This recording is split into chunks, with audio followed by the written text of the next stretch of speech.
அன்பு நேயர்களே வணக்கம். நாளைய தினம் வைகாசி மாதம் சனிக்கிழமை.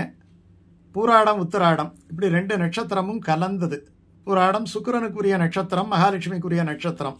உத்திராடம் சூரியனுக்குரிய நட்சத்திரம், சூரிய நாராயணனுக்குரிய நட்சத்திரம். ரெண்டு நாளைக்கு அற்புதமாக இணைஞ்சு வருது. பெருமாளுக்கு உரிய நாள் சனிக்கிழமை.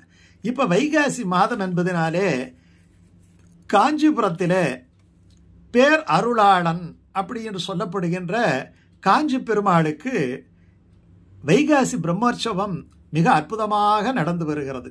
அதே மாதிரி பார்த்தீங்கன்னா இந்த காரைக்குடிக்கு பக்கத்தில், காரைக்குடியிலேயே அப்படின்ட்டு வச்சுக்கலாம், அந்த காரைக்குடியிலே மிக புகழ்பெற்ற ஒரு அம்மன் கோயில் இருக்கு. அதற்கு கொப்புடையம்மன் அப்படின்ட்டு பேர். அந்த கொப்புடையம்மன்ல என்ன சிறப்பு அப்படின்னு சொன்னா, பல கோயில்களில் பார்த்துருக்கலாம், மூலவர் ஒரு மாதிரியா இருப்பாங்க, உற்சவர் ஒரு மாதிரியா இருப்பாங்க. ஆனா இந்த கொப்புடையம்மன் பாத்தீங்கன்னா மூலவரை பார்த்தா உற்சவரை பார்க்க வேண்டியல, உற்சவரை பார்த்தா மூலவரை பார்க்க வேண்டியல. அந்த மூலவர் மாதிரியே இருக்கக்கூடிய உற்சவர் இருக்கக்கூடிய கோயில் ரொம்ப பழமையான கோயில். அந்த கோயில் கதையே ரொம்ப விசேஷமானது. ஒரு சின்ன சின்ன விஷயத்தை நமக்குடைய மனதில் வாழ்க்கையை பற்றி சொல்லக்கூடிய கதை. இந்த கொப்புடையம்மன், அந்த கொப்புடையம்மனுடைய அக்காவுக்கு பேரு காட்டம்மன்னு பேர். அந்த காட்டம்மனுக்கு நிறைய குழந்தைங்க. கொப்புடையம்மனுக்கு குழந்தைங்களே இல்லை. இவங்க தங்கச்சி, அவங்க அக்கா. என்ன ஆகுது, அக்காவினுடைய குழந்தையை பார்த்து ஆறுதல் பெறலாமே அப்படின்னு நினைச்சுக்கிட்டு இவங்க அந்த குழந்தைகளுக்கு வேண்டிய தின்பண்டங்களை எல்லாம் எடுத்துக்கொண்டு தன்னுடைய அக்காவினுடைய குழந்தையை பார்ப்பதற்காக அவர்கள் செல்வது வழக்கம். யாரு? இந்த கொப்புடையம்மன். ஆனா இந்த காட்டம்மனுக்கு என்ன ஆயிடுச்சுன்னா, இந்த பிள்ளை இல்லாதவளாச்சே, இவ மலடியாச்சே, இவ நம்ம பிள்ளைய பார்த்து கொஞ்சுறதா? இப்படி பிள்ளைய பார்த்து கொஞ்சுனா அந்த பிள்ளைங்களுக்கு ஏதாவது வந்துட்டா என்ன பண்றது? நம்முடைய கிராமத்திலே இருக்கக்கூடிய அந்த எல்லா தெய்வத்தின் கதை என்பது பார்த்தீங்கன்னா நம்முடைய வாழ்வியலை சில நேரங்களிலே வளப்படுத்தி இப்படி நடந்து கொள்ள வேண்டும், இப்படி நடந்து கொள்ளக்கூடாது என்று சொல்கின்ற கதை. அதனால அந்த கதையில என்ன வருது பாருங்க, ஒரு சின்ன செய்தி நமக்கு அப்படியே டிரான்ஸ்ஃபர் ஆகுது பாருங்க. என்ன நினைக்கிறா, பார்க்கக்கூடாது. இப்போ நமக்கு அந்த மாதிரி நிறைய கெட்ட பழக்கம் இருக்குது இல்லையா? சில பேருக்கு குழந்தை தாமதமாக பிறந்தா அவங்கள நம்ம ரொம்ப வேண்டாதவங்களா நினைக்கிறது. நம்ம ஏதாவது நம்ம வீட்டில் ரொம்ப மங்களமான ஒரு விஷயம் நடந்தா இவ பிள்ளை இல்லாதவ வரக்கூடாதுங்கிறது, கணவன் இல்லாதவ வரக்கூடாதுங்கிறது. இதெல்லாம் எவ்வளவு கொடுமை என்பதை தெய்வத்தின் கதையோடு பொருத்தி வச்சாங்க. உடனே பார்த்தீங்கன்னா தன்னுடைய அக்கா குழந்தைகளை பார்க்கறத தடுக்கிறான்னே அந்த அம்மாவுக்கு கோபம் வந்தது. உடனே அவ்வளவு பேரையும் கல்லாக சபித்து விட்டு விரக்தி வந்தா என்ன ஆகும்? சாபம்ங்கிறது அதுதாங்க. மற்றவர்களுடைய அந்த தன்மானத்தை நல்லா தெரிஞ்சுக்கங்க. தன்மானத்தை, மற்றவர்களுடைய அந்த சுயமரியாதையை நீங்கள் இழிவுபடுத்தினீர்கள் என்றால் அந்த இழிவானது பெரிய வைத்தறிச்சலா மாறி ஒரு சாபமாக உருமாறிவிடும். அதுதான் தெரியுது. எளியோர்களை எப்பொழுதுமே பகைச்சிக்க கூடாதுங்கிறது இதுல இருக்கக்கூடிய இன்னொரு செய்தி. இவங்க வலிமையானவங்க.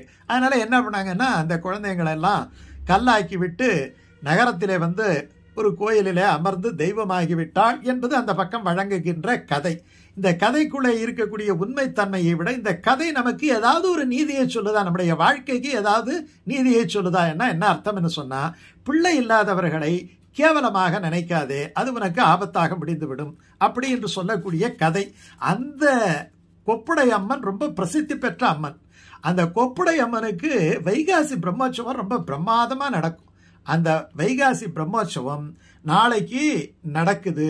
அவங்க வெள்ளி வாகனத்தில் அவங்க உலா வருகின்றார்கள்.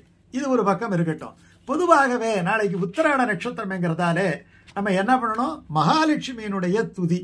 எப்பயுமே இன்னொரு விஷயம் முக்கியமா சொல்றேன் பாருங்க, மகாலட்சுமி, அம்பாள் இவர்களை எல்லாம் தனித்தனியாக அவங்க கிட்ட மட்டும் போய் நம்ம பிரார்த்தனை பண்ற மாதிரி நம்முடைய சம்பிரதாயத்திலே கிடையாது.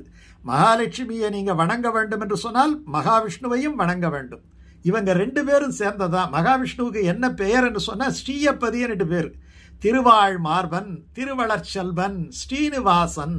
நம்மாழ்வார் போய் முதல்ல சரணாகதி பண்ணும்போது இந்த அம்மாவை வச்சுக்கிட்டு தான் ஐயா கிட்ட சரணாகதி பண்றார். அகலகில்லேன் இறையும் என்று அலர்மேல் மங்கை உரை மார்பா, அலர்மேல் மங்கை உரைகின்ற மார்பை உடையவனே, எங்க தாயார் இல்ல உன்னுடைய மார்பிலே ஏறி அமர்ந்திருக்கிறாள், நீ எப்படி எனக்கு அருள் தராமல் இருக்க முடியும்? என்னுடைய அன்னை இருக்கின்ற வரை உன்னாலே அருள் தராமல் இருக்க முடியாது என்கிற செய்தி மறைமுகமாக, இதுதான் புருஷகாரம் என்று சொல்வார்கள். இதேதான் சைவத்திலேயும் பார்வதி உடனுரை என்றுதான் அர்த்தம். பார்வதி பரமேஸ்வரன், நம்ம பார்வதி பதையேன்னு தான் சொல்லுவாங்க. பார்வதியினுடைய பதி, அப்ப பார்வதியினுடைய கணவன் என்கின்ற ஒரு சிறப்பு சிவபெருமானுக்கு உண்டு. அதனால இதை தெரிந்து கொள்ள வேண்டும். அம்பாளை வணங்கும் போது இறைவனையும் சேர்த்து வணங்க வேண்டும். இது ரொம்ப முக்கியமான ஒரு விஷயம். நாளைக்கு நீங்க சொல்ல வேண்டிய ஒரு ஸ்துதி இருக்கு. என்ன ஸ்துதி என்று சொன்னால், அபிராமி அந்தாதியில் ரொம்ப அற்புதமான ஒரு பாடல். அந்த பாடலை சொல்றேன் பாருங்க. துணையும் தொழும் தெய்வமும் பெற்ற தாயும், சுருதிகளின் பனையும் கொழுந்தும் பதிகொண்ட வேரும், பனிமலர்பூங்கணையும் கருப்பு சிலையும், மென்பாசாங்குசமும் கையில் அணையும் திரிபுர சுந்தரி ஆவது அறிந்தனமே. ரொம்ப அழகான பாட்டு. துணையும், எனக்கு யார் துணை என்று சொன்னால் திரிபுர சுந்தரி.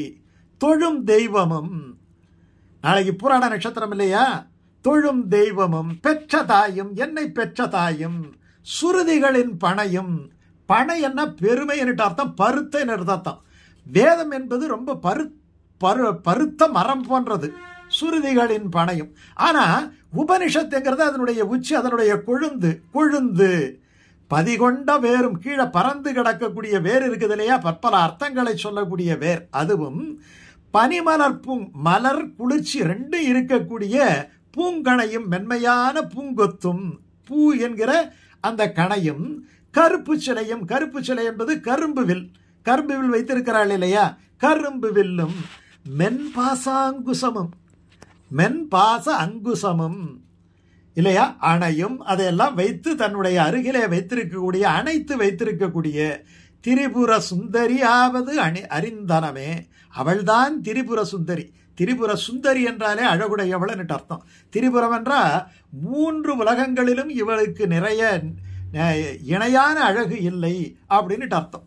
திரிபுர சுந்தரிய லலிதா அப்படின்னு சொல்லுவாங்க, ராஜராஜேஸ்வரி அப்படின்னு சொல்லுவாங்க, ஷோடசி அப்படின்னு சொல்லுவாங்க, தச மகாவித்யா என்று 10 விதமான மகாவித்யைகளிலே மிக உயர்ந்த நிலையில் இருக்கக்கூடியவள். இவளுக்கு 16 வயது. ஷோடசி என்ன, 16 வயது இளமடந்தை.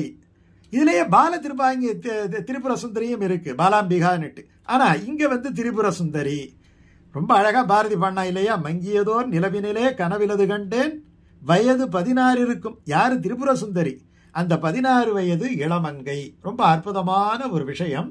அந்த விஷயத்தை நாம் நாளைய தினம் அந்த அம்பாளை பாடினால் 16 பேர்களும் நமக்கு அருள்வாள்.